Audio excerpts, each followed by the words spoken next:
Obviously, using search engine advertising to drive prospects and customers to your website is one of the primary forms of so-called e-marketing. Now, let's talk about some of the others. Probably the most basic form of e-marketing are the so-called local search directories. One reason they're important is that if you have a business license, you are on these search directories whether you knew it or not. At best, the entries, though, are incomplete, and they can commonly be erroneous. So what do we mean by local search? It's the Yellow Pages. Although now they're on the internet, I haven't seen a hard copy in years. But they've also got a lot of competitors. Yahoo Local, Google Places, Bing's Business, plus all the mapping applications all allow a user to go in and specify what kind of business they're interested in finding and what regions they should limit the search to, and they'll come back with a list of results of candidate businesses to pursue. Now, beyond just the listing, there are also so-called review sites, Yelp being probably the most famous, originally for restaurants, but now I'll do all kinds of businesses. And Angie's List is another popular one, although it has a small fee, unlike all the rest. Good news compared to the old days is all these sites are free. In addition, all these sites are also now review sites. By that, I mean you not only can find out information about the business, like the old Yellow Pages, but they provide customers a means to say what they think about your business. Their peers then to find out who's the best bet to pursue. The main problem for a small business owner with these local search directories is that there's so many of them. Last time I checked at Yext, which is one of the services that lets you update your listings on multiple sites at one location, they had over 70 involved. But there's really only about a dozen or so that really matter. For the last couple of years, because it was free, we recommended a site called Brandify that still has a 30-day free trial that's often sufficient for most small businesses because your information isn't really going to change that frequently, particularly if you're not a site that's going to get that many reviews. So just go take them up on their 30-day free trial. I'll show you how Brandify works in just a minute. And then on the 29th day, drop them. If you can afford it, then sites like Yext or Brandify or Yahoo's Local Works all provide a single location that lets you update your listings on multiple sites.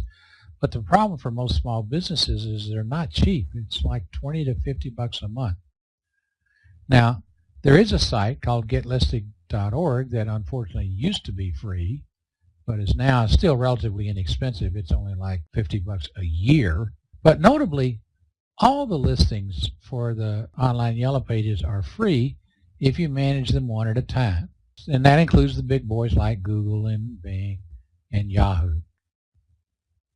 To show you what one of these services can do for you, here's a page out of Brandify. Again, I'm making use of our local SCORE chapter's website. But they have direct links to Bing and Yahoo and Google and Facebook and LinkedIn and Twitter and Yelp and Foursquare and YouTube and Merchant Circle and Yellow Pages, so that you can click on them and go what's called claim your site. Now what that involves is basically you go to the site, you put in most commonly the phone number, because remember they got your basic information by going down to the local tax authorities and getting the records of anybody that has a business license in that county typically. And they just entered that information into their local search directories. So it's incomplete in the sense that typically it just has your name and address and a phone number, and it may be erroneous. We found our chapter listed multiple times on some of the sites, bad phone numbers and so on.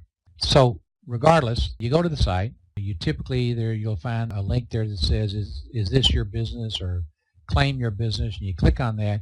And you can edit the material and typically add some material. I'll show you some examples in a second.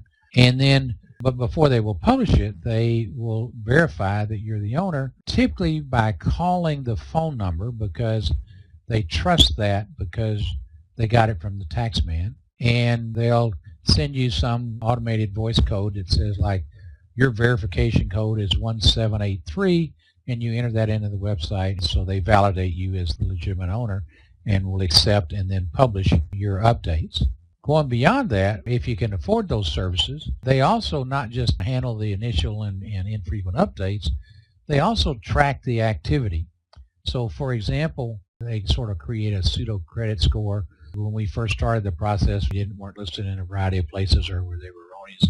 We were down in the 400s, but now we got up to something that's not stupid. The way it works is they monitor what happens. And in effect, they track your web presence. So they gave me 10 points because I made a Facebook post that week. And then they also noted that that week we'd gotten 3 new Facebook likes. But then they also dinged me because I hadn't posted anything for 10 days. You're going to find one of the things you'll hear me say a lot is that this e-marketing is an area where stale content is in fact worse than none. You can see new likes, etc.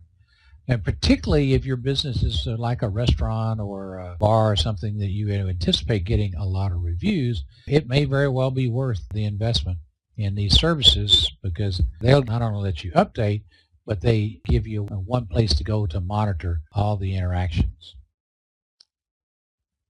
We previously made the point that almost all the so-called local search directories or Yellow Pages sites now include reviews.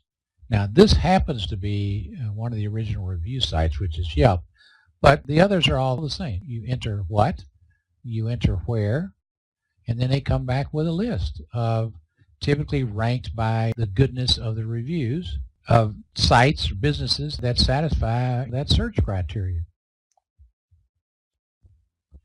Here's a typical business listing. The taxman gave them your name and your business name and address and a phone number. But these aren't just phone book. They really are more like the old Yellow Pages. In fact, the fancier Yellow Pages that had pictures and so on, they let you add things like your website. Many of them will let you provide email addresses. They'll typically allow you to have a short description of your goods and services, and they'll typically let you post a photo or two. Of course, they are going to try to upsell you with so much more a month, and you can have more photos or you can add videos. Now, since customers do like them, if you can afford it, it's probably a good idea. But the primary way all these sites differ from the old Yellow Pages, besides being relatively free, is they are all review sites. Remember I said earlier that this generation X, Y, and Z doesn't care one iota what a business says about their goods and services. They want to know what their peers say. Well, here's where they find out. And again, typically you'll see just a scrolling list of multiple reviews. Now, you don't worry too much about a few bad reviews. These users are smart enough to know that there's some Yahoo out there they've got slang for them. They're called trolls that just love to badmouth anything or try to wheedle a discount from someone. But these reviews are important, and you do need to stay on top of them. But this is where this generation of customers decides who to buy from. Now, with local search directories, about all you can do is monitor the activity once you get things cleaned up. But we're now going to move into a category that's where you get to actively drive the process of marketing to your prospects and customers. The first point we want to make is that most sales come from existing customers. A couple of data points. Bain & Company produced a study that concluded that acquiring a new customer costs 6 to 7 times the cost of retaining an existing one. Said a different way, an outfit called Marketing Metrics concluded that the probability of selling to a new customer was 5 to 20%, whereas the probability of selling to an existing customer is 60 to 70%. What does that say? Most of your sales come from existing customers. And the most cost-effective tool for marketing to those existing customers and prospects is email marketing, so-called e-blasts or e-newsletters in a variety of forms. There have been, again, a variety of studies. One of them actually concluded the payoff was something like 45 to 1.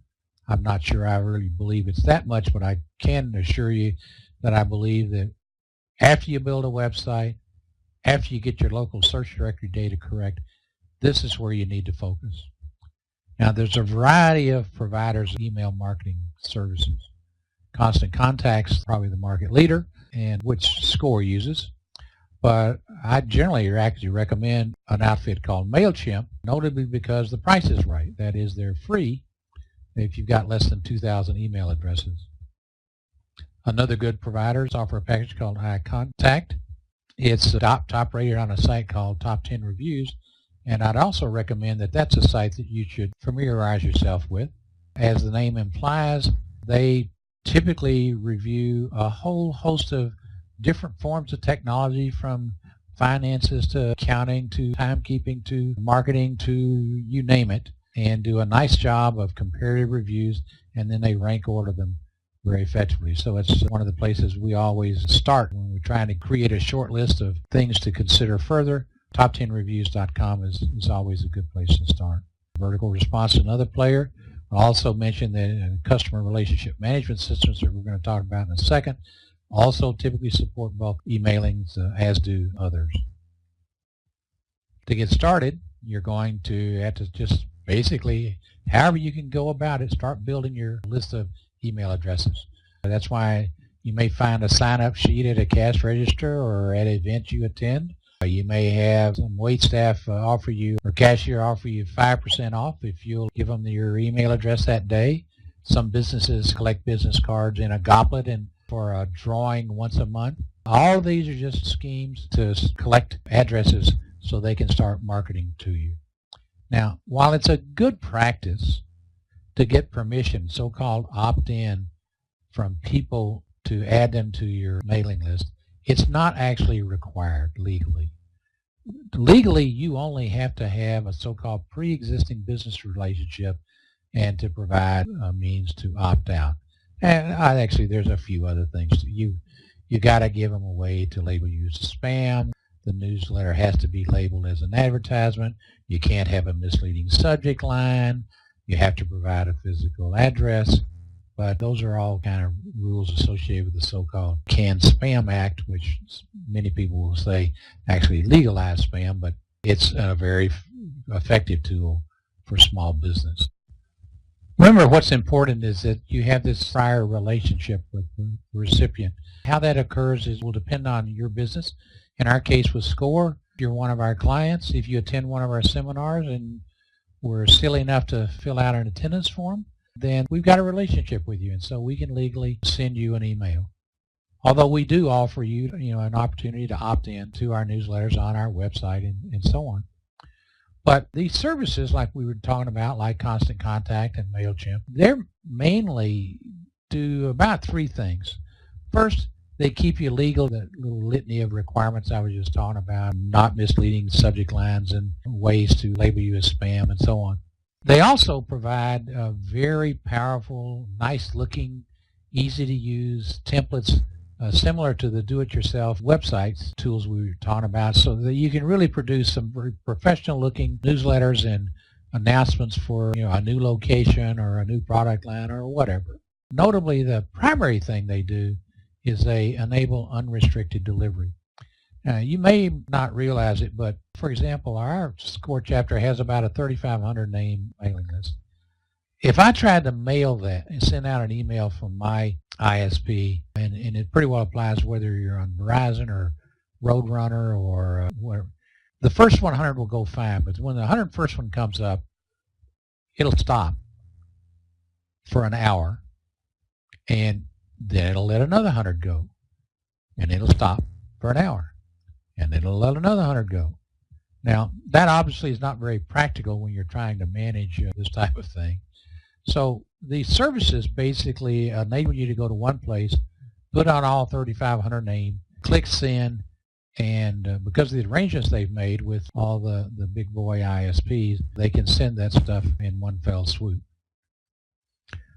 But even that, this ability to cost effectively send out emails, what's really unique about email newsletters is the feedback that you can get from them. because you get to know who opened every email, when they did it. You get to know specifically what links were clicked, by whom and when. And notably, it enables tailored follow-up.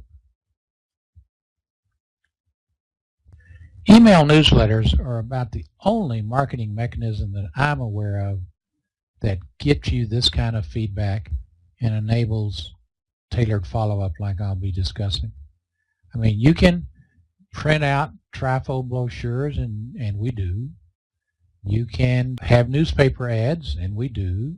You can do direct mailings, which we don't. But all of those are just sort of a shot in the dark. You do your best. You try to distribute them, and it's not inexpensive to either create them or to distribute them. Much more expensive compared to email newsletters, and no feedback.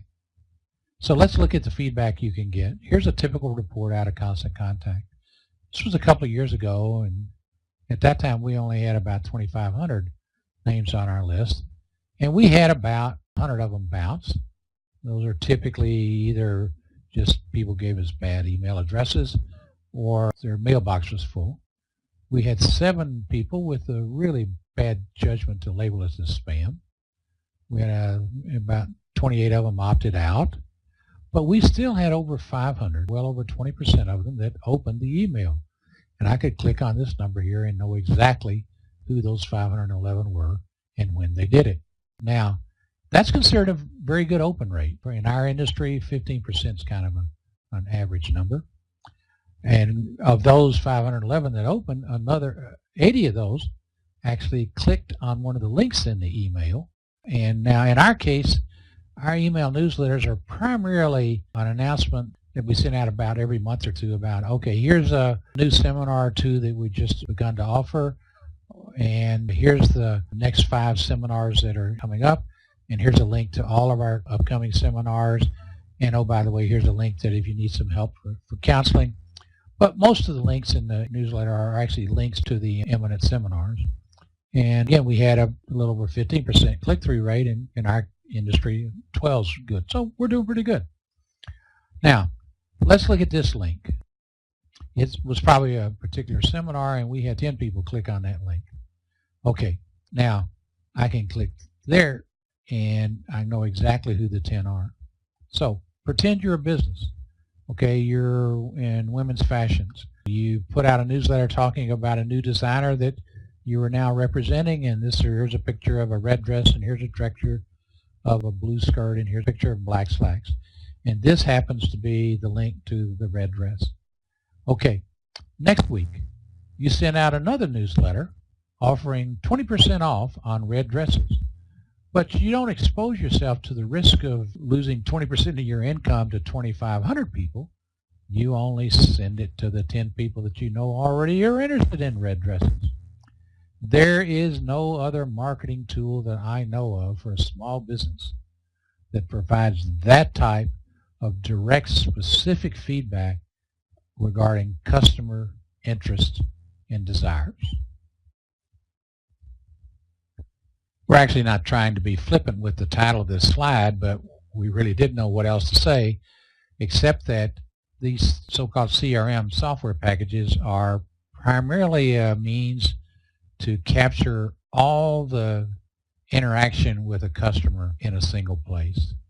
So they generally will integrate all your different communication systems, but the customers actually like these systems a lot because it means they don't have to repeat their story every time they interact with a new support person. Now, the benefits to you is that since you have that access to their entire history, every email they ever sent, a record of every notes from customer support staff about every phone call, and so on, every chat session, every order, every inquiry, it makes it very easy for you to then do some so-called data mining and really enhance your ability to market, including, among other things, to automatically send bulk emailings to selected subsets of your client base.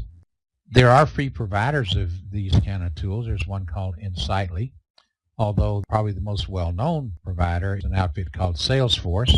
Zoho Online is about comparable in functionality and about half the price. And then HighRise is also a very popular tool.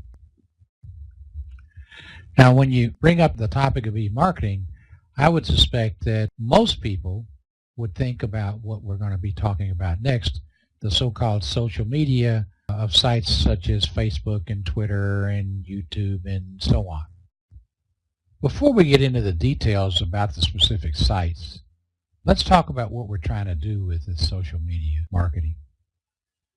Generally, we're trying to guide, and I emphasize not control, what corresponds to the word of mouth in the non-internet world. But there's a couple of ground rules you have to accept if you want to play. You cannot win an argument on the internet, so don't even begin to try. And you really don't even want to play unless you really believe that the customer is always right. Because what you're going to be doing with this is you're going to be basically participating in a variety of forms, and that participation is going to have to be regular, and all you can do is encourage positive conversations. You can't control it. Your goal, though, is to basically establish that you are a credible, trusted, and helpful provider of the goods and services that your business provides. So, which site should you use? Well, obviously that sort of depends on what are the types of customers that you're trying to market to. How old are they? What's their gender? Where are they located?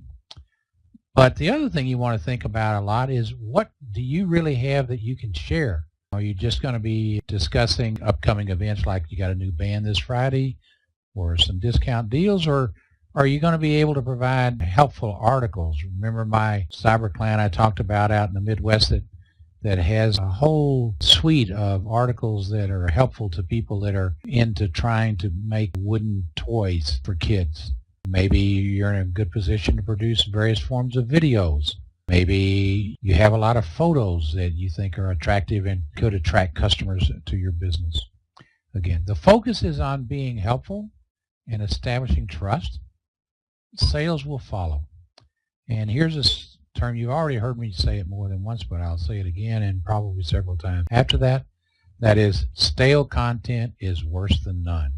So this is an area that if you cannot afford to play regularly, either because you lack the creativity or you just don't have the time, then just don't play. You don't have to play, in spite of what some of your friends may tell you.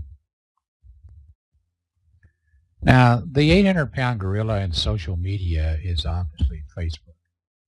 It's got 2/3 of the internet users in the US are on Facebook, although it's not everybody. It's mostly women and young adults. Notably, it's not kids. There haven't been many kids on Facebook since their parents, or notably their grandparents, discovered it. I shouldn't say not on it, because they are titularly on it, but just so that grandma is happy with some infrequent news. But they're all off on other sites like Kick, or you may have heard of one called Snapchat that famously, in theory, only displays a picture for 10 seconds before it disappears forever. You can imagine how preteens are making use of that. Facebook's the 800-pound gorilla, and that's obviously where you want to start. And then there's 3 other sites that sort of have a roughly 15% market share. Twitter is, again, young adults, blacks, and urban residents a lot. Pinterest, if your customer base is women, particularly white ones with some college education, you want to be on Pinterest. Instagram is a photo sharing site. Again, it's mostly young adults and urbanites and so on. If you want to play in social media, then obviously Facebook is the place to start, and it's fairly easy to do. There's the link. You can also find the link on any personal page, because the way it works on Facebook is you first have to have a personal page, and then when you have a personal page, you're then allowed to create one or more so-called business pages by either going to this link or on your personal page you'll see links that say just literally create page. You have to know they mean business page in order to do that. And the distinction is the rules about what you can do on a business page are different than on Facebook. And so some people make the mistake of trying to use a personal page as a business page, and Facebook has been known to kick you off if you try to do that. Besides, the tools aren't the same. You don't have analytics on your personal pages that you can get on your business pages. And here's a typical business page on Facebook. You get a customized web address for your business, so-called Uniform Resource Locator, or URL. You provide some basic business information. You provide a photo.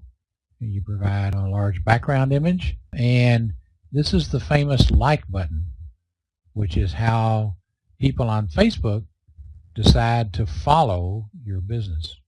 Now, the reason that's important is because when you make posts on Facebook as a business, they go to your followers.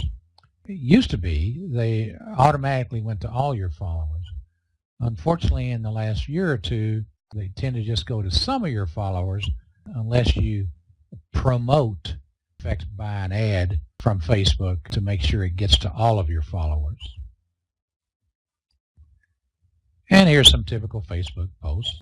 The one on the left, this example site is a SCORE client in Austin, Texas. That's a garden center. And so one of their posts is talking about how it's getting late in the fall and you probably ought to start trying to top dress your lawns and so on to get ready for winter. But then here's another one, which is a link to an ecology site. And you're saying, what the heck has that got to do with a garden center? Well, again, remember, your objective with this type of marketing is to show that you are helpful and trusted and that you understand the needs of your customers.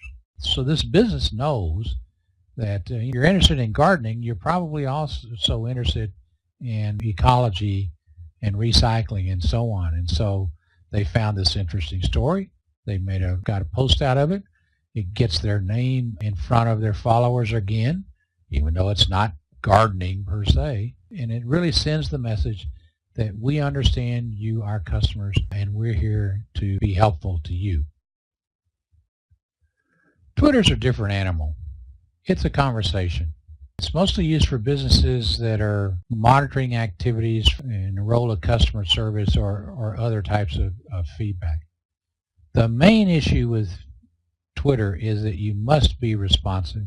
It does you no good to have someone sign up to follow you on Twitter, send you a tweet, and then you don't respond for 3 weeks. So don't play unless you got the time. As before, it's pretty easy to create a business page on Twitter. Here's the link.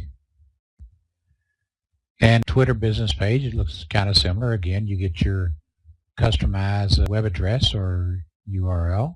You get to provide some basic business info and a logo. And then you basically start a series of conversations with people who have chosen to follow you. Now, this is the equivalent of the like button on Facebook. And when they do choose to follow you, then when you send out a tweet as the business, they will get it. So here's some typical tweets. The way you know who created the tweet is your name is in effect there is called a handle, and it's signified by being preceded by an @ sign plus the whatever username you signed up for as your business. In this case, it's the business username is CompuCheck. It happens to be a SCORE client that specializes in what turns out to be fermented teas. In this case, they're putting out a tweet that concerns one of their primary products, which is called kombucha, which according to Wikipedia is a, quote, a lightly effervescent fermented drink of sweetened black tea that is used as a functional food. It is produced by fermenting the tea using a symbiotic colony of bacteria and yeast, according to Wikipedia. Now, the reason that became a topic is because of that so-called hashtag. Now, the older generation would have probably called that a pound sign, but you hear people now hashtagging. Anything that you precede with a hashtag can then become a topic that's followable by other people on Twitter. So Here's another tweet. In this case, it happens to be from a SCORE mentor that's sending a congratulatory message to that business because they referred to their handle. And then here's another topic from a totally unrelated person, but it's talking about the same topic or hashtag. And so on Twitter, you can either choose to follow a handle or you can choose to follow a hashtag as conversations. Continuing on with the 15% of the market players, remember we talked about Pinterest. In particular, it was a site that was women sharing pictures related to various themes of their choosing. Again, you can create business pages, and particularly if your business is related to artsy craftsy kind of things or things that are visual, so a lot of realty, a lot of architects, a lot of home furnishings businesses, this is the place to be, Pinterest. But on the other hand, if you're a business that mostly sells to businesses, then LinkedIn's your better bet. It started out as a networking site that was really just ways professionals could stay in touch with their peers and cohorts, mostly in conjunction with trying to get ready for the next time they needed some references or leads to a better job. But over time, the site's expanded far beyond that. It has a lot of nice features, and you can build business pages, and you have followers and so on, not unlike these other social media sites. And then the 400-pound gorilla on the internet, particularly as regards to videos, is YouTube. They have their own feature set, a lot of nice tools, and a lot of people that just spend a lot of time on YouTube because you can follow people again. You can use it to do things like make demonstration videos of products and features. And there's actually unpaid free ads from so-called fanboys that just seem to relish in the prospect of being the first guy on the block to open up the box on any new product to say, all right, here's what you find in the box, here's the phone, and here's the power adapter, and here's the user manual, and here's the new bells and whistles that it has compared to the prior one. Fanboys just generate a lot of free ads for you. We've already talked how the Sum Assembly requires another good common usage of videos that customers like. Now, the daily deal sites are really sort of a little bit beyond marketing and more directly into sales, because it is important to make you aware of these as technology tools that you can use as well. You're probably either familiar with Groupon or Living Social as being the major players. But these sites are an effective way to attract new customers. They really do work. And notably, you may not be aware of the fact that they can really boost your cash flow because you get paid when the customer buys the deal, not when they redeem it later. Now, the bad news is you have to be careful because these deals can overwhelm your business. I think I've already mentioned that we're located in the Tampa area, and my favorite meat and seafood store literally put themselves out of business by just going through all of their stock with an out-of-control Groupon deal, $40 worth of meat for $20. Now, when my wife and I went down there, we obviously were the kind of person they were looking for because we bought $110, but too many people didn't, and they literally ran out of stock and went out of business. You just need to be careful that you calculate your margins carefully to make sure that the deal is in fact worthwhile, but it's a good way to attract new customers. Now, the net effect of that experience that I just told you is that if you look carefully at these deal sites now, you're going to find that very few of them are actually product related. They're mostly services like attractions or events where there really is no out-of-pocket cost in incrementally handling another customer. They're just absorbing some of their fixed costs. So more services than products nowadays, but still, if that's your kind of business, then these can be effective tools. The final eMarketing tool we're going to discuss are blogs. Remember, our goal of social media in general was to be helpful and to establish credibility. Well, that's really the byword for what blogs are about. They're a mechanism for business to be helpful to the customers by just keeping them informed with current information about the business. So you'll see people blogging on things like industry news, current trends, news about the business, but one of the most primary areas is various tips and advice. If you remember that cyber client of mine with the wooden toys plans for kids, most all of those helpful articles that they had archived and cataloged on their website, started out as blog articles that they developed over time. And people sign up to be notified anytime a new one is written because they've had such a good reputation for being helpful and creative. Blogs, you can use dedicated blogging tools. WordPress is the most common one, although TypePad and Movable Type are others. But also nowadays, most of the website tools, particularly the do-it-yourself ones, have a blogging feature built into them as well. And that can actually be a very attractive mechanism of keeping your website content fresh. Remember, search engines prefer freshened websites over one, again, that's stale. Remember, stale content is almost worse than none. And one way to keep a website fresh is to have some blog activity that you can update periodically. Now, if you don't have the time to blog or the creativity necessarily, but you'd like to do it for your business, you can go hire it. Elance and Freelancer and Guru.com, and there's another one called Fiverr. You can just identify maybe the topic and a couple of websites that you could give your freelancers a pointer to where they could go investigate and lift some ideas from, and they'll do your blogs for you.